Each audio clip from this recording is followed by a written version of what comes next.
नमस्ते, कैसे हैं आप सब लोग। Beautiful success story, love vibration की सक्सेस स्टोरी। और ये थोड़ी अनोखी सक्सेस स्टोरी है। ऋतु ने भेजी है मुझे ये सक्सेस स्टोरी। इन्होंने लिखा है, हेलो दीदी, मेरा नाम ऋतु है। मैंने लव वाइब्रेशन भेजी थी अपनी दादी को। मेरी दादी 6 महीने पहले एक्सपायर हो गई और ऑल ऑफ सडन वो गई। मैं बहुत ज़्यादा रो रही थी, बहुत परेशान थी। मैंने आपसे पूछा कि मैं क्या करूं, तो आपने यही कहा कि लव वाइब्रेशन भेजो और सब कुछ ठीक है, कोई दिक्कत नहीं है, कुछ भी इतना नेगेटिव सोचने वाली बात नहीं है। आपके वो शब्द उस समय बहुत सुकून दे रहे थे, लेकिन मैं फिर से उतनी ही परेशान हो गई और मेरे मन में वही सब कुछ आने लगा।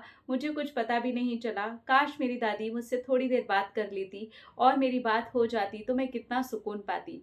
और उसके बाद आपकी बात मानते हुए मैंने अपनी दादी को लव वाइब्रेशन भेजी। शुरू में तो मैं अपनी दादी को फ़ोटो देख कर के ही लव वाइब्रेशन भेज पाई। मेरी दादी मुझसे बहुत प्यार करती थी और मैं भी अपनी दादी से बहुत ज़्यादा प्यार करती हूँ। मैंने पहले फ़ोटो देख कर के भेजी और उसके बाद धीरे-धीरे करके मैंने सोने से पहले अपनी दादी को लव वाइब्रेशन भेजी। मैंने कुछ दिन ही भेजी थी और उसके बाद मेरी दादी मेरे सपने में आई और उसने मुझसे ढेर सारी, बहुत सारे प्यार से बातें करी। हम दोनों बहुत हँस रहे थे, खेल रहे थे और मेरी दादी ने मुझे सपने में कहा, "अब तू रोइयो मत। अगर तू रोई तो फिर मुझे भी बहुत रोना आएगा। तू बिल्कुल भी मत रोया कर। तू तो मेरा शेर बच्चा है और मैं तुझसे बहुत प्यार करती हूँ। अभी भी मैं तुझसे बहुत प्यार करती हूँ। जितना तू मुझे याद करती है, तुझसे ज़्यादा मैं तुझे याद करती हूँ। मेरी प्यारी बेटी, मेरी प्यारी पुत्तर, मेरी प्यारी शेर पुत्तर।" जितनी भी बातें मेरी दादी मुझसे बोला करती थी, वो सब मेरे सपने में आकर के बोली। मैं आपको क्या बताऊँ, मुझे कितना रिलीफ़ हुआ। ये वही बातें थीं जो शायद मैं मिस कर रही थी। जाने के पहले मेरी दादी मुझसे कर लेती, लेकिन मेरी दादी ने सपने में 6 महीने तक एक दिन भी नहीं आई। लव वाइब्रेशन भेजते समय बीच में अपने आप ही आ गई और वो सारी बातें करके चली गई। मैं सच में बहुत खुश हूँ और बहुत रिलैक्स फ़ील कर रही हूँ। Thank you, thank you, thank you. बड़ी सुकून भरी सक्सेस स्टोरी आपने भेजी। इस चीज़ का एक्सपीरियंस ऑलरेडी भी मुझे हो चुका है। जब मुझे ऐसा लगता है कि मुझे उस इंसान के साथ जुड़ना है जो इस दुनिया में नहीं है, कुछ बातें करनी हैं, तो ये सेम एक्सपीरियंस मैंने किया है। अपने आप चीज़ें होती हैं और ये कुछ डरावना नहीं होता, ये बहुत सुंदर होता है, बड़ा प्योर होता है। क्योंकि सपने में हमें कैसा लगता है ना, वो रियल में घट रहा है। एंड ट्रस्ट मी, ये चीज़ें हमें यकीन दिलाती हैं कि एवरीथिंग इज़ एनर्जी। वो जो शरीर गया है, वो सिर्फ़ शरीर गया है, एनर्जी अब भी है। बस हमें सच्चे दिल से पुकारने की ज़रूरत है, सच्चे दिल से उस चीज़ को समझने की और वहाँ थोड़ी-सी बातें पहुँचाने की। जो भी गिल्ट हमारे अंदर रह गया है, जो कुछ भी है हमारे अंदर, उस चीज़ को समझ कर के आराम से, प्यार से लव वाइब्रेशन करने की।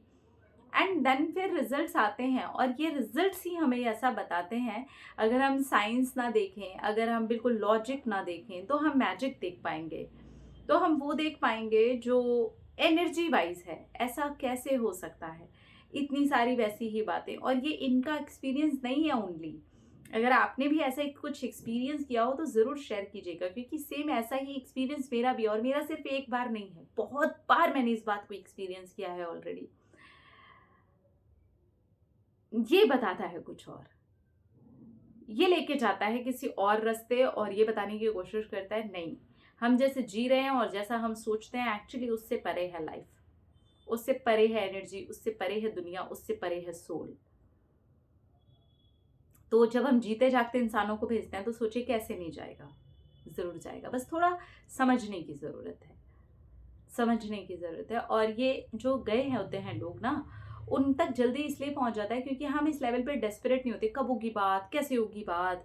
वो इंसान का पता है हमें, उसके पास कोई फ़ोन नहीं है, उसके पास कोई और तरीका नहीं है हमसे कम्युनिकेट करने का। एक ही तरीका है कि वो किसी तरीके से हम तक मैसेज पहुँच जाए। ये एक्सपीरियंस मेरा रहा है, ट्रस्ट मी। ये बड़ी दिल को छू गई थी मेरी कहानी, मेरे जैसी ही है थोड़ी-थोड़ी। मैंने ये चीज़ को एक्सपीरियंस किया, इसलिए मैं इसे जुटला नहीं सकती। और अगर आप ऐसा कुछ करना चाहते हैं, आपके मन में है ऐसी कोई बात, तो करके देखिए। बस उस प्यारे प्योर सोल को याद कीजिए एंड लव वाइब्रेशन भेजिए। यकीनन आपको कोई ना कोई एक्सपीरियंस अच्छा वाला ज़रूर होगा।